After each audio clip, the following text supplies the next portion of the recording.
It all started on a warm Saturday afternoon, the kind that made the city's art district feel like a festival. The streets buzzed with life, musicians on every corner, colorful murals glowing under the sun, and the distant aroma of roasted peanuts and street tacos filling the air. Among all this vibrancy, one sound stood out above the rest, a deep, soulful voice echoing down the avenue. In the center of the plaza stood Jamal, a young black man in his 20s, with a humble wooden crate as his stage and a worn-out fedora at his feet to collect tips. His voice, raw, rich, and filled with emotion, wrapped around the crowd like a warm blanket. People stopped mid-step. Some smiled. Some recorded him. A little girl clapped and spun in circles as Jamal sang a haunting rendition of an old Sam Cooke classic. Shop owners stepped outside, leaning on door frames, nodding along. It wasn't just music. It was magic. But that magic was about to be interrupted. From across the street came a jarring shriek that cut through the melody like a knife. "Can you stop with that racket already?" Every head turned. The singer paused. The crowd's energy froze. There she stood, a middle-aged white woman, arms crossed tightly over her chest, latte in hand, designer sunglasses barely hiding the scowl on her face. Her posture was stiff, judgmental, and completely out of place in the moment of unity she'd just shattered. That woman was Karen, the kind of person who believes public spaces are only for the things she approves of. And clearly, Jamal's singing didn't make the cut. The tension in the air shifted instantly. Something was about to happen. Karen charged into the middle of the crowd like a storm, her face tight with disapproval and self-righteous fury. She marched straight toward Jamal, a young black street performer who had just been playing his saxophone with passion and heart, drawing smiles and applause from passers-by. Without hesitation, she jabbed a finger toward him and raised her voice over the stunned silence that followed her intrusion. "This is a public sidewalk. You don't have a license, do you? I'm calling the police," she barked, holding her phone like it was a badge of justice. Jamal, still holding his saxophone, blinked and stepped back slightly, surprised but calm. "Ma'am, I've been performing here every weekend for months," he explained, his voice even and respectful. "I'm not bothering anyone." But Karen wasn't listening. Her mind was made up. She pressed the screen and began loudly announcing to the dispatcher, "Yes, I'd like to report a disturbance. There's a man playing music without a permit." Around them, the cheerful atmosphere began to shift. The crowd that had once clapped and smiled now murmured in disbelief. A few people started recording the scene with their phones, while others tried reasoning with her. "He's just making people happy," one woman said softly. "Please, let him be." But Karen snapped at anyone who spoke up, accusing them of disrespect and disorder. Jamal, now silent, lowered his gaze to the pavement, his shoulders tense. The music had stopped. What was moments ago a scene full of laughter and melody now felt cold and heavy. It was as if the joy had been drained from the air, replaced by a thick fog of discomfort. And still, Jamal stood tall, familiar with this kind of moment, yet still hurt by its sting.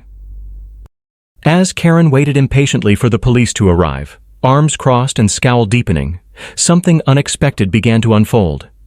A little girl, no older than 6, tugged gently at her mother's hand, her voice filled with innocent confusion as she asked, "Why is that lady being so mean to the singing man?" Her mother, pausing for a moment, knelt down to her daughter's level and softly replied, "Sweetheart, sometimes people are afraid of what they don't understand." The woman then stood tall and without saying another word walked straight toward Jamal. Reaching into her purse, she pulled out a crisp $10 bill and placed it gently into the hat in front of him. The very hat Karen had insulted moments earlier. That one small act sparked a ripple. A middle-aged man stepped forward next, giving a silent nod to Jamal as he added some cash. Then another person joined, followed by 2 more. A local street musician, watching from a nearby bench, picked up his guitar and began strumming softly, not to outshine Jamal, but to stand with him. The plaza, which just moments ago felt tense and awkward, transformed into a scene of solidarity and subtle defiance. It became a peaceful protest, not with signs or shouting, but with music, kindness, and quiet resistance. A young woman, phone raised high, live-streamed the moment and called out, "Keep singing, We're all with you." Jamal, still shaken, looked around. His voice, once silenced by hate, began to rise again. Fragile at first, but soon strong and soulful, singing a new song born of pain and pride. Karen shouted over them, "You're all encouraging this nonsense." But by now she wasn't the center anymore. She was the outsider. The flashing lights of the police car cast an eerie glow over the plaza as two officers stepped out, their faces calm but alert.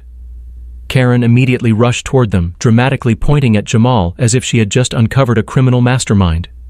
"That's him!" she exclaimed. "He's disturbing the peace." But the officers didn't rush into action. Instead, they paused, looking around at the crowd gathered around Jamal. The scene wasn't chaotic. In fact, it was quite the opposite. Families stood smiling, kids clapped along, and people recorded with their phones. The soft sound of music still echoed in the air, not noise, but joy. One officer asked, "Ma'am, is there any violence involved?" Karen, caught off guard, shook her head. "No, but," she began. "Is there a safety concern? Any threat to anyone?" the officer asked again. "Well, no," Karen muttered, clearly flustered. The officers then turned to Jamal, who remained composed and respectful. "Sir, may we see your ID?" Jamal calmly handed it over. "I've been performing here for 3 years," he said. "Never had a complaint." The officer glanced at the ID, nodded, and replied, "You're good, sir. We've had no previous reports. You're free to continue." Karen's face turned red with frustration. "So, he just gets away with this?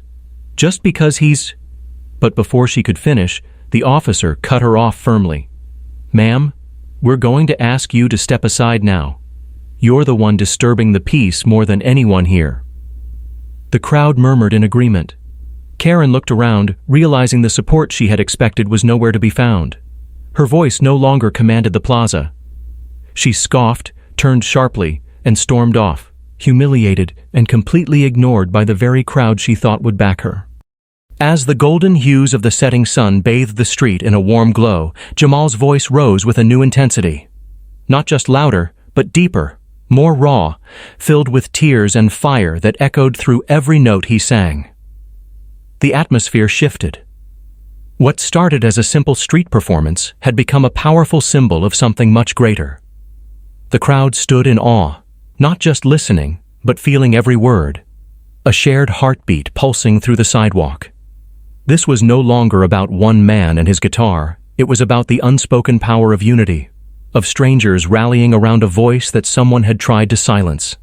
Jamal's song had become a message, not just of resistance, but of resilience. People didn't just clap, they stood taller, prouder, as if reminding themselves that kindness will always sing louder than hate. A young woman pushed through the crowd to hand him a bottle of water. A man returned with a portable amplifier, offering it up with a quiet nod. Then a local coffee shop owner, moved by what he witnessed, approached Jamal with a smile and an offer. "Next Saturday, I want you performing outside my shop. I'll pay you, and bring that fire with you." Jamal smiled, not for the money, not for the recognition, but because in that moment, he finally saw what his voice could do. It could heal. It could inspire. It could build bridges in places broken by judgment. And as for Karen, she vanished into the crowd, no longer the loudest voice in the street. Her complaints were drowned out by something far stronger, a rising chorus of hope, unity, and the unwavering power of a community standing together. And that, my friends, is the story of how one man's voice silenced hate and lit a fire in the hearts of strangers.